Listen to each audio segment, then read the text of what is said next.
Darvin, what did you think was the biggest difference tonight? And how did the Knicks kind of open up double-digit leads a few times, and as you fought back, but end up holding you off in the end? I mean, they had some guys that got going, be it Brunson or Quickly, got some timely offensive rebounds, putbacks, gave themselves some extra opportunities. They were really very rare we get outscored in the paint. They were very, deliberate in trying to play downhill, get to the paint. But just constantly coming at you. And then, for us, we had some really outstanding looks that just didn't go down, both at the rim and from three. And I felt like they caught us standing a little bit. We talk about having a next play mentality. Whatever happens, good, bad, and indifferent, we got to move on to the best next play. And, the details of not committing too many self-inflicted wounds, unforced turnovers, or again, standing and watching and giving up offensive rebounds instead of boxing out. So things like that, you're going to have those nights, especially against good teams. But we just got to tighten up as much as we possibly can, all the while getting rest. Just we got guys coming back, trying to get healthy. We had guys out with illnesses. So we got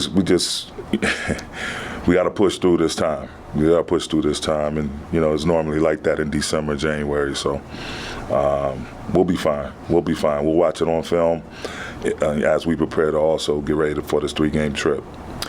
This could be related to what you just said, but outside of LeBron, AD, the rim, and then Austin, it seemed like almost nobody else was able to find a rhythm. Did you see anything collective from there, or as to why one guy wasn't able to find a range from? Nah, man, you have nights like that, man. It's a make-or-miss league.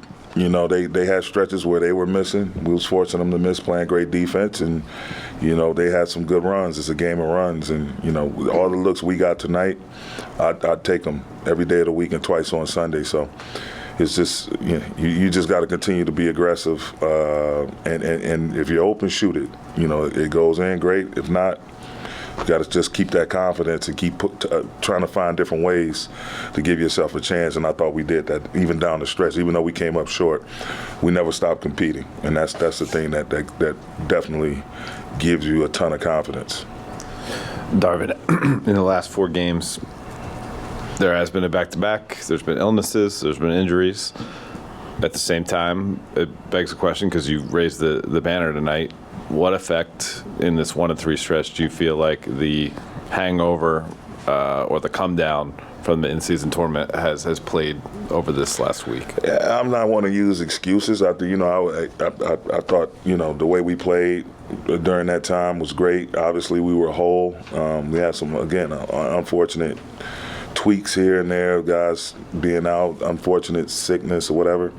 But we knew the games were interwoven. Las Vegas wasn't a long flight for us, but it's just obviously being within your normal schedule. It's going to have an effect. Be it positive or negative. I thought it was more positive than negative for sure. But that said, there is a travel schedule. Us leaving Vegas Sunday, coming back to LA, getting ready for another long trip, taking back off Monday, getting back here, and trying to. Different people within our camp having minor illnesses or whatever, and the fatigue that's already setting in at this part of the season, and you throw in the travel and the change in the time zones with that, all of that just means one thing: nobody's going to feel sorry for you. Everybody. I was just talking to one of the Knicks coaches, Johnny Bryant, about that, and they've been on a pretty tough stretch and got some stuff coming up. So everybody goes through it, man. It's a marathon of a league, and that's what I said before the game. We just got to take each day and try to be the best version of ourselves. And if that's getting well, making sure our nutrition is on point, making sure our sleeping habits are on point, all of that, as well as the basketball stuff, but making sure our bodies are in a position for us to do what we need to do on the court. And, not thinking about tournament that we just won or the 4 out of 5 nights that we got to do in 2 weeks. Just focus on today, whatever is immediately in front of you. Well, that being said, what do you tell the guys about focusing and looking to the next game, which is now Wednesday night? And Just not say worrying about- fill our cups back up, man. Okay. You know, we just fill our cups back up. You know, everybody get rest. Try to take care of your bodies. You know, it's a little bit of a flu season right now, which is to be expected with winter setting in. And try to take care of what you can take care of, control what you can control. It's not rocket science. It's just you have to push through and knowing that it's a process. It's a long-term process, and you have to do everything in your power in the short term to give yourself the best chance. But it's still a long-term process. A lot of games left to be played.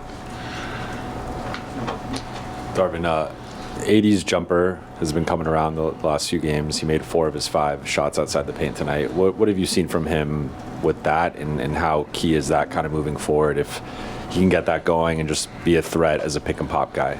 Yeah, I mean, it's just another way for him to attack. And the thing I like about it is it's organic. You know, he's getting it off the move, off ball movement, pick and roll, post up. So, you know, it's a variety of different looks, but he works on his craft all the time. He works on that shot amongst others, and everybody here has confidence in him. And then the biggest thing with him is just when he comes out and he's aggressive and assertive, you know, he's going to have it going. You know, we just and he had a hell of a game from my vantage point defensively. Just the shots he changes, the tough rebounds he's able to go and get, the way he's able to move his feet, communicate, it's great. But to see, you know, again, what's his basically shot he makes in his sleep, to see that coming back to form, and he's in a great rhythm right now, it's very encouraging. Coach, you guys 27 games in, you got the 3-game road trip coming up, then the big-time Christmas game. What's the biggest lesson that you learned about this team so far and hoping to learn going forward? It's resilient. You know, we're going to have our ups and downs, people in and out of the lineup. Health is the greatest of wealth. And so when you're trying to manage that, it can get a little choppy and inconsistent. But for the most part, the one thing I love is everybody there has a huge competitive spirit. Everyone within our camp, within our organization, is highly, highly competitive individuals. So we're going to figure it out. We're not going to stop trying. We have a bunch of great basketball minds we can put together and come up with plan A through Z. But the biggest thing for us is to make sure we're smart in terms of how we're taking care of our bodies. Thank you.